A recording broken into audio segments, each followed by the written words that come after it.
But then you got this story. It's a fairly highly anticipated bout between the Elite and House of Black. Oh God! And they have done the absolute bare minimum to motivate this match. It's a situation where last night.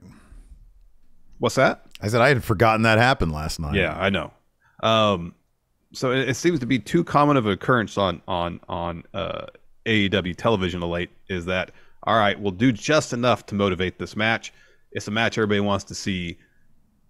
Because of that, the match sells itself. And I feel like that's just the philosophy there, more so than let's tell actual interesting stories to get people invested in the outcome of the matches, not just for a match that's going to feature some really good wrestling. Because the Elite versus House of Black, from a wrestling standpoint, is going to be phenomenal. Oh, it's going to be awesome. Match. Yeah. But if there was some real meat to it in terms of the story, it could be so much better. So last night, the Elite come out for, I guess, an interview or a promo or something.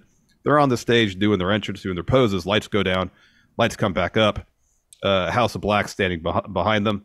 Lights go down again. You hear a bunch of fighting sounds. Oof, punch, kick. It's like a Batman. It's like the 60s Batman show. Pow. Kapow. Lights come back up. House of Black are holding the trios titles. Lights go out again. And it's just the same stuff with House of Black, where it's mind games with playing with the light switch. Yeah. I need more. What's their mission? I know the House of Black had a promo later on, which didn't really state out their mission, why they're targeting the Elite apart from winning those titles, apparently. Yeah. But House of Black seems like a faction whose motives should exist at least partially above championships. Yeah. Because they have, despite horrible booking for a while, they still have some little bit of mystique to them. Oh, yeah. Their presentation is outstanding. It's fantastic. And rather than pushing them as a destructive force within AEW, they show up, they play with the light switch a little bit, and they hold some titles. And from a presentation standpoint, it's great, but it could be so much more, and you could tell some really interesting stories like I thought we were going to get with Miro and House of Black. Dude, so can we just pause here and just say how sad it must be, how deflating it must be to be, especially Malachi. Mm-hmm. This dude, when Vince had him locked in a room for a year straight, and he'd do these promos, even those promos, he would put effort into like the lighting color. They were supposed to reflect his opponent's ring gear. Yeah. This dude tries his damnedest to do creative stuff with everything. Look at what they've been given so far, right? So last night, Miro, right, which could have been amazing. Well, Miro has problems with creative, or he got injured, or some mix of the two of them. So they're out with that. So then they have to mill about a little bit. Oh, the Elite are back.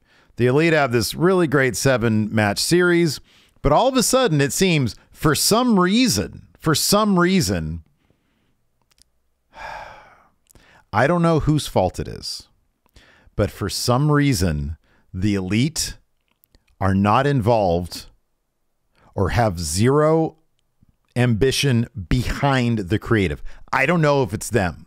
I don't know if it's Tony Khan. I have my silly conspiracy theory, which I say partially tongue-in-cheek, but also wouldn't shock me if it's true, that they're checked out. That they're like, we're going to ride the rest of our contracts out. Tony Khan sat us for 2 months after his golden boy ran down this company that we helped build. Cody's having a great time in WWE. We're sitting this shit out.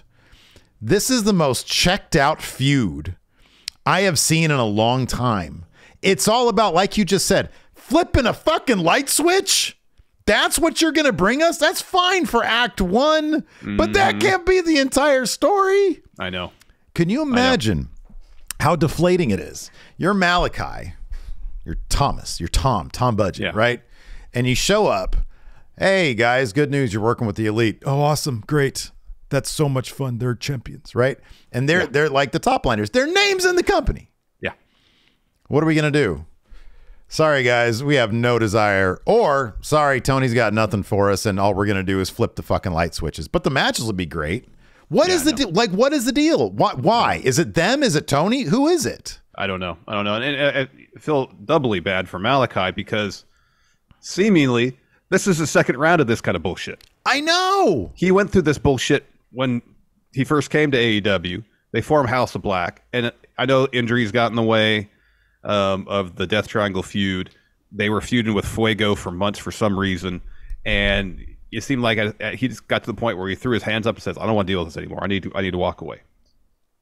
Comes back, and it's seemingly the same old bullshit, And yeah, I don't know what the deal is. If it's simply a situation of Tony Khan putting the bare minimum of effort into creative to motivate these matches, if there's something with the Elite, I don't know. But I feel awful for Malachi because this is the second time this kind of shit has happened. And if they go on to lose at Revolution, oh God, you know what? I would guarantee Malachi would be fine losing at Revolution if there was a good story. If it meant there was a good story, or if it meant he got to move on to somebody who actually, I'm sorry, dude. They're EVPs in the company, which I know doesn't mean that they can't be, suspended for 2 months, but they're EVPs. You would think that they would have some say over the direction of their creative. You would think. You think so. Right? Like their name's in the title of the company. I know. Like, are you telling me that, not you, am I supposed to believe, am I supposed to believe that the Elite are only given a couple minutes per week to build this feud, and all they can fit in is a bunch of light switches? Like, that's the extent of what they're given in TV time. You're telling me that they can't scrounge up 7 minutes per week for some meaty segments to actually explore this feud? I know. But how many segments were the Elite in a basketball gym seeing who could palm a basketball? Like, if this is the direction you're going, and you know this at least a month before Revolution, then give us some build to it. How do you not put that on? How do you not put that on the Elite? I mean, if you're Tony Khan, you say, hey, 7 minutes, come up with some really creative stuff, right? I mean, that's all you got to do. That's all you got to do. And then they're like, oh, no, we're not going to do it. I don't know. I don't know what the disconnect is. It seems like they are checked out. It seems like they're checked out, and the Young Bucks just want to have their Aussie Open match because they're fun to work with or whatever. And Kenny, we did that count out yesterday, top 10 best AEW storylines. And you see, when you go back and you watch the packages of Kenny and Mox, oh my God, Kenny was inspired. Yeah. All that shit was so inspired. His belt collector run, so inspired. Great. Yeah. You're trios champions. This is what you wanted, right? Yeah. Do something with it. Part of, if situation where the Elite to some degree are checked out, Kenny's been making the interview rounds of late. He was on Swerve's podcast. He was on Renee Paquette's podcast. And he talks a lot about his role in the company.